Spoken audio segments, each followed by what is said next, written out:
Mi invitado hoy es Aníbal Pérez Liñán, profesor de Ciencia Política y de Asuntos Globales de la Universidad de Notre Dame. Aníbal, bienvenido a Globo Economía. Muchas gracias, es un placer estar con ustedes de nuevo. Muchas gracias, Aníbal. Y un placer continuar. Lo que queremos hacer hoy es continuar esa conversación que habíamos iniciado contigo hace algunos meses, cuando ocurrieron esos trágicos y lamentables eventos de enero de 2021 en el Capitolio de este país. No se puede exagerar la importancia de ese hecho histórico, ¿no? No, realmente la gran preocupación en Estados Unidos hoy en día es que parece haber sectores dispuestos a utilizar la violencia para defender sus posiciones de poder. Y esto es lo que crea una sensación de malestar y de preocupación generalizada en buena parte de la sociedad. Pero además crea una percepción en el resto del mundo de que Estados Unidos está distraído en estos problemas políticos cuando realmente tiene problemas estratégicos mucho más importantes que resolver, y la élite política debería estar ocupada en resolver esos problemas estratégicos. Un problema que tú nos has explicado muy bien en esa conversación inicial que tenemos, que es un problema de gobernanza que va más allá, incluso en el tema de la medición del riesgo económico. Cuando se hacen, hablábamos en tu anterior visita aquí de un informe de Fitch, lo tengo aquí, que ponía en perspectiva la trascendencia que tiene el que la gobernanza presente este tipo de debilidades, ¿no? Sí, recuerdo ese informe de Fitch, recuerdo que hablamos de él y creo que muestra muy bien la situación extraña en la que está Estados Unidos hoy en día, ¿verdad? Los mercados financieros por más de una década ya han estado dispuestos a prestarle al gobierno norteamericano prácticamente en una cuenta sin límite, pero al mismo tiempo, en contraste con esta flexibilidad que ha tenido el gobierno desde el punto de vista financiero, la situación política se ha deteriorado cada vez más. Y realmente el gobierno tiene problemas muy importantes que resolver, ¿verdad? Hay un problema del surgimiento de China, hay una presión creciente de China sobre Taiwán, por supuesto está el problema de la epidemia de COVID que no se termina de resolver y va a tardar bastante tiempo a nivel mundial. Hay un problema interno de salud, de realmente una verdadera epidemia de uso de opioides por los sectores populares. Hay una serie de problemas muy importantes que Estados Unidos tiene que pensar estratégicamente hacia el futuro, y estos conflictos políticos realmente están distrayendo de las cuestiones centrales. Un punto que yo hacía en la introducción es que la democracia al final del día es todavía tremendamente joven. No tenemos tantas experiencias de duración de democracia en los países, o por lo menos no con la consistencia que quisiéramos, y sobre todo en nuestra región tenemos experiencia de eso, y es muy importante el estar vigilante, ¿no? Creo que la frase que usaste en la introducción es muy buena, ¿no? La democracia es una flor de invernadero, es un arreglo social muy frágil. Y creo que para entenderlo bien lo que eso significa en perspectiva histórica hay que pensar lo siguiente, por ejemplo. La República Romana duró 500 años antes de colapsar con Julio César y la llegada del imperio. Lo que nosotros conocemos hoy en día como democracia, esta forma de gobierno que conocemos como democracia, tiene en el mejor de los casos un par de siglos apenas, y realmente surgió como la conocemos hoy en día después de la Segunda Guerra Mundial. Entonces realmente es una forma de gobierno muy nueva y muy frágil. No hay nada que nos garantice que va a sobrevivir, a menos que realmente es un compromiso social para eso. Estamos de vuelta, Globo Economía, Estados Unidos, asalto a la democracia. Estamos hablando del peligroso precedente del 6 de enero de este año, del 2021, aquí en Estados Unidos. Y en este bloque quisiera, Aníbal, un poco que habláramos de lo que ha venido después de ese evento, que son distintos ataques contra los principios democráticos. Y lo que estamos viviendo en los últimos tiempos, fundamentalmente, es este ataque a los procesos electorales, este ataque a desprestigiar el que las elecciones han sido falsas cuando no lo han sido, no han sido limpias cuando sí lo han sido. Es decir, el extender todo este tipo de mentiras y el extender sobre todo un desprestigio de la democracia que va más allá. Está todo el evento este de Arizona, por ejemplo, que ha terminado sin ninguna consecuencia el recuento de los votos, pero que desprestigia la idea de la democracia, ¿no? Sí, en Estados Unidos están ocurriendo una serie de procesos bastante complejos. Uno, como bien mencionabas, es este momento de negacionismo electoral, de negar los resultados electorales de la última elección presidencial sin ningún fundamento real, pero con un efecto político importante. Hay encuestas que han mostrado que más del 30% de la población parece tener alguna duda sobre la elección, y ese es aunque es una minoría, es un número muy grande. Y por otro lado, ha habido una serie de reformas electorales en los estados que buscan de algún modo hacer más difícil votar para ciertos sectores de la población. Para entender estas reformas, en realidad hay que entender el procedimiento electoral en Estados Unidos, que es muy inusual para los estándares internacionales hoy en día en el siglo XXI. El procedimiento electoral en Estados Unidos es muy arcaico, es muy anticuado. Cada estado conduce su propia elección, conduce la elección con su propia organización electoral. No hay un registro nacional de votantes. La elección no se produce en un día feriado, sino que se produce en un día martes, que no es feriado. Y el voto, tanto el registro electoral como el voto, es un voto voluntario. Entonces, todo el sistema, todo el procedimiento electoral históricamente, de algún modo hace que poca gente tienda a votar. La participación electoral siempre tiende a ser un problema en Estados Unidos. Y entonces lo que han hecho las leyes a lo largo del tiempo es crear mecanismos para hacer que para que sea más fácil para la gente votar, como por ejemplo que puedan votar por correo o que puedan votar antes del día de la elección porque es un día laboral.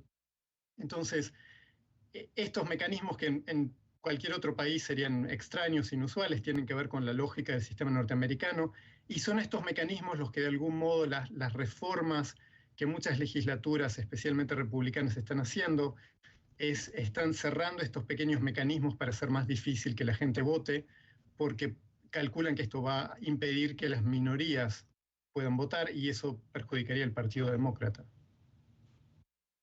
Esta tendencia a desprestigiar los procesos electorales también se está haciendo global, porque estamos viendo, bueno, ha habido clarísimo el tema de Brasil, empezar a hablar de que hay que hacer una reforma justo en este momento, no digamos en Centro Europa, en países como Hungría o Polonia, donde esos temas han surgido siempre que surgen unas elecciones. O sea que también hay una globalización de esa especie de tendencia de poner en duda los procesos electorales y con el proceso electoral la democracia.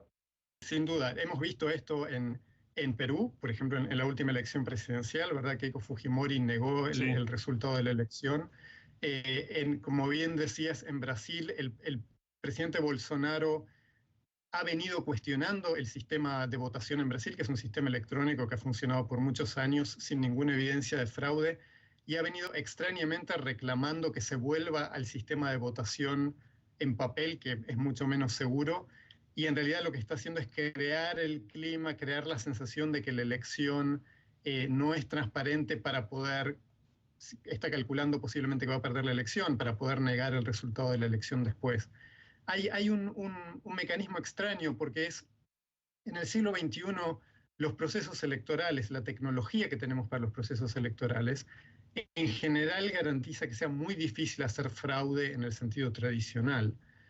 Pero lo que estamos viendo es que estas comunidades que crean las redes sociales permiten a los líderes y a las lideresas generar esta sensación, esta idea entre sus seguidores de que una elección puede ser ilegítima, aun cuando toda la evidencia muestre que la elección ha sido transparente. Estamos hoy hablando de la importancia de defender la democracia, del asalto a la democracia en enero de este año aquí en Estados Unidos.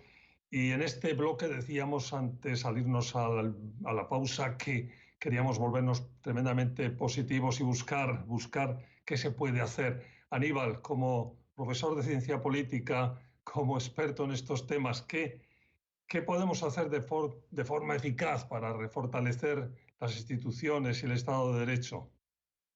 Bueno, creo que hay un clima pesimista, una sensación pesimista, tanto entre el mundo académico, en el mundo académico, como entre los periodistas recientemente en Estados Unidos. Una percepción de que la democracia está en peligro, que hay un verdadero riesgo. Y creo que todo esto es verdad, como decíamos antes. pero al mismo tiempo es muy importante destacar que hay muchos mecanismos establecidos para defender la democracia. Y el primero y fundamental, y es el que quiero destacar en el corto plazo, es que es muy importante que los sectores democráticos se movilicen para participar electoralmente, se movilicen para votar y no pierdan la actividad electoral simplemente por esta sensación de desazón que sienten frente a los desafíos de la democracia. La movilización electoral es central porque es la que permite poner límites al crecimiento de los movimientos autoritarios, que a veces intentan presentarse como mayoritarios, pero no lo son en ningún caso. El otro elemento, como decías antes, es la cuestión del Estado de Derecho, ¿verdad? Algo que ha sido muy importante, creo, y que se ha visto muy claramente en la última elección presidencial en Estados Unidos, es que los legisladores republicanos, por ejemplo, que tienen presión electoral de sus bases, se alinearon completamente con el presidente Trump y la denuncia de que la elección había sido manipulada.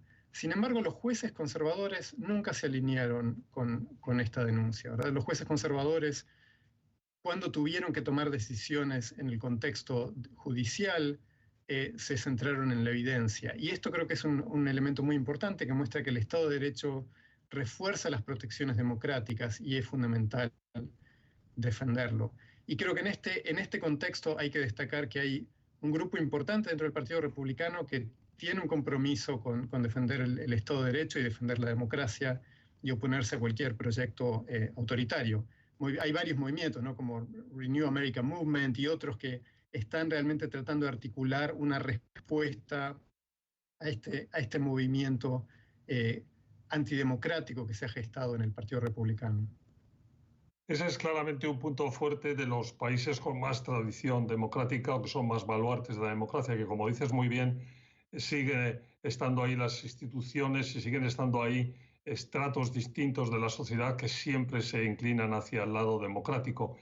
Mencionabas el primero, la movilización ciudadana, la sensibilización. Ahí desde luego tenemos una tarea clarísima los medios, pero también las distintas asociaciones de tipo social, los movimientos sociales en general. ¿Qué importancia tienen ahora mismo en Estados Unidos? Creo que tiene una importancia fundamental en el sentido de que, de nuevo, en un país en donde el registro electoral es voluntario y el voto es voluntario, estos movimientos crean las redes comunitarias que incentivan a la gente a votar, que permiten votar a la gente, que los movilizan, que generan la motivación para participar. Y esto es fundamental, porque si no lo que ocurre es que sectores muy minoritarios de la población, con preferencias muy intensas y más bien radicalizadas, tanto de derecha como de izquierda, terminan determinando la dirección de los partidos políticos en los Estados Unidos. Eso es muy claro en las primarias, en donde solamente un pequeño porcentaje de los partidos participa activamente y es este grupo minoritario dentro del partido más radicalizado que tiende a determinar las preferencias de los partidos políticos. Eso en el caso del Partido Republicano es particularmente claro hoy en día. Aníbal, pues se nos ha terminado el tiempo. Muchísimas gracias por haber estado con nosotros. Gracias por invitarme. Siempre un gusto conversar con ustedes. Muchas gracias. Fue Aníbal Pérez Liñán, profesor de Ciencia Política y Asuntos Globales de la Universidad de Notre Dame. Gracias. Gracias a ustedes por su atención. Y recuerden, se lo estoy recordando todas las semanas, que además de esta versión estándar de Globo Economía, estamos en versión audio y que nos pueden oír en cualquier momento del día, de la noche, en prácticamente todas las aplicaciones más populares de podcast. Hasta la próxima semana.